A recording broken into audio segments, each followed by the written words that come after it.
Buenas tardes, vamos a hablar de las finanzas bursátiles y las finanzas corporativas. Voy a hablar un poco de historia para ver cómo se construyen estos criterios y cómo se aplican hoy por hoy. Entonces vamos a comenzar con una escuela de pensamiento que es la mercantilista.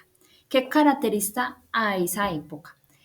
El incremento comercial internacional, importación de comerciantes y acumulación de tierras y riquezas. En esta época se hablaba mucho de la riqueza, de cómo entre más tierras yo tengo más dinero, o sea, soy más rico, tengo más riqueza. No hablamos como en sí de una moneda tan específico, sino que hablamos que la riqueza en sí era la tierra en esta época.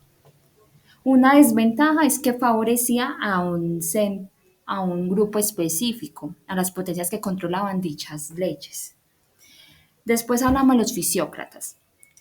La característica es la riqueza de una nación que procede de su capacidad de producción y no de las riquezas acumuladas por el comercio internacional. Y consideraban que la única actividad generadora de riqueza para las naciones era la agricultura. Acá ya me cambia el sentido de hablar de riqueza, ya se centran más en la agricultura, de exportar, de vender, cómo, cuánto el país es capaz de producir para mejorar su calidad de vida. Una desventaja es que el Estado no interviene mucho en esta economía. El comercio y la industria subsisten única y exclusivamente para proveer el pueblo. Los sueldos y los salarios son para cubrir necesidades, no para enriquecer. Se enfocaban mucho en la agricultura y descuidaban otros ciertos mercados que habían en aquella época. Escuela clásica. Esta promueve el libre comercio organizado, busca satisfacer las necesidades e intereses de este modelo surge la economía, política y las premisas. Desventaja, tendencia poco definidas para las competencias en otros mercados, más restricciones políticas. Si bien se hablaba como un poco de más libre en el comercio, pero también había restricciones, no era de todo libre el comercio, también había unas regulaciones y en esta época empiezan a aparecer políticas, cómo controlar este mercado. Marginalismo. Centra su atención en el análisis de funcionamiento de los mercados y en la teoría de formación de los precios. Actualmente este concepto se aplica en administración empresarial, concepto de utilidad marginal. Hoy por hoy utilizamos mucho de sus fórmulas en la economía para las empresas, para analizar ciertos factores de productividad. Desventaja. Se basa en supuestos, es decir, la falta más rigor científico. Escuela marxista. El fin del sistema es igualdad de clases sociales para que exista una única clase o grupo social que aparece el término plusvalía, cuyo objetivo es valorar más el esfuerzo y no la cantidad. Desventaja, el fracaso del gobierno que controla este pensar por tratar de apoderarse las riquezas de los ciudadanos en vez de distribuirlas. Escuela neoclásica. Favorece más el mercado teniendo mejores resultados. Definición de responsabilidad de cada individuo a desempeñar. Acá empezamos a hablar cuál es el rol que tiene el pueblo y el país. Ya empezamos a desempeñar ciertos roles. ¿Qué tanta capacidad tiene el país para producir? ¿Cuál es el rol que tiene cada mercado y cómo se favorece el país en sí?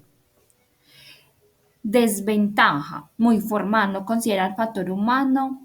En otras palabras, ayuda a incentivar la reducción de personal. Sus aportes son considerados con poca relevancia, puede presentar contradicciones en sus planteamientos. Escuela keynesiana. Esta interviene en la economía para mantener el equilibrio y revertir los ciclos de crisis. Defiende que el mercado no se regula la economía de forma natural, por lo que los gobiernos deben minimizar las fluctuaciones económicas. Acá empezamos a hablar de microeconomía. Hablamos de personas, de todo lo que tenga que ver con la naturaleza, tierra, factor humano. Desventaja, estimula la inflación y escasez de presupuestos. Escuela de Chicago. La Escuela de Chicago promueve la utilización de procedimientos con fines científicos como instrumentos de interpretación, favorece el crecimiento a largo plazo de la economía. Aquí en la Escuela de Chicago aparece lo que hoy por hoy llamamos macroeconomía, que es la que se enfoca en las empresas. Una desventaja, el gobierno puede generar grandes perturbaciones a la economía a través de la política monetaria. Aquí ya a través de todo esto empezamos a hablar y vemos cómo va cambiando el valor de riqueza y la moneda, cómo su historia va influyendo. Escuela monetarista. Inflación es principalmente un fenómeno monetario, pero también reconoce un segundo factor, la producción o la baja productividad. Política monetaria, control de la moneda dentro de cada país. Cuando hablamos control de moneda entre cada país, por ejemplo, acá en Colombia hablamos del Banco de la República. El Banco de la República es el encargado de subir la inflación y bajarla. ¿Cómo? Mucha gente dice, ¿por qué no imprimen más billetes para mejorar la economía del país? No. Al imprimir más billetes, a imprimir más moneda, la inflación sube, los precios suben, todo el mercado sube, la mano de obra sube, las empresas ya no le cuesta algo más barato porque como ya hay más moneda circulando dentro del país, tienden a una alza de los precios. Y cuando hay muy poca moneda circulando, esto, es decir, baja la inflación, que incentivan los bancos. Los bancos empiezan a sacar créditos, a incentivar a la gente a comprar y a mover la moneda. Lo mismo las empresas empiezan a bajar sus precios y ¿qué es lo que hacen? Vender sus productos, bajar sus precios y vuelven a incentivar la economía subiendo un poquito la inflación y los precios para que la gente siga consumiendo, porque es que si no se consume, las empresas no venden y la población va bajando. Entonces es muy importante aquí dentro del gobierno, muy importante que regule eso. Y acá en Colombia lo regula es el Banco de la República. Vamos a hablar ahora bien de la actualidad. ¿Qué son las finanzas bursátiles? Estas se enfocan en los mercados de valores y maximizar ganancias mediante la compraventa de instrumentos financieros. ¿Qué son las finanzas corporativas? Estas se encargan de optimizar el valor y la rentabilidad de las empresas o corporaciones. ¿Qué desventaja hay? Que cada modelo, o sea, si bien todo lo que yo aplico, venda, todo, también estoy aplicando un principio de oportunidad, que es lo que es a qué renuncio yo para ganar un beneficio. Y cuando hablamos de finanzas, estamos hablando de los mercados y los valores, los precios, cómo se regulan esto, qué ganancias puedo tener yo como empresario, qué instrumentos puedo comprar para mejorar la compañía, cómo puedo producir más, qué factor humano puedo encontrar para generar mejores ganancias.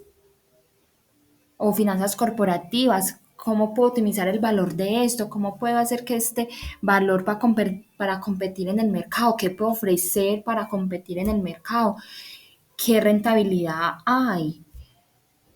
Pero todo esto de las finanzas, no nos olvidemos que también las regula el Estado, como que el Estado da un poco de economía libre, pero también hay normas.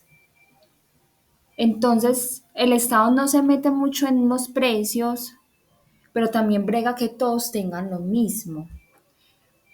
Por ejemplo, Samsung y iPhone. Estos dos compiten, pero iPhone porque es más costoso, porque iPhone está garantizando otras rentabilidades como protección, como más seguridad. En cambio, Samsung ofrece otros beneficios.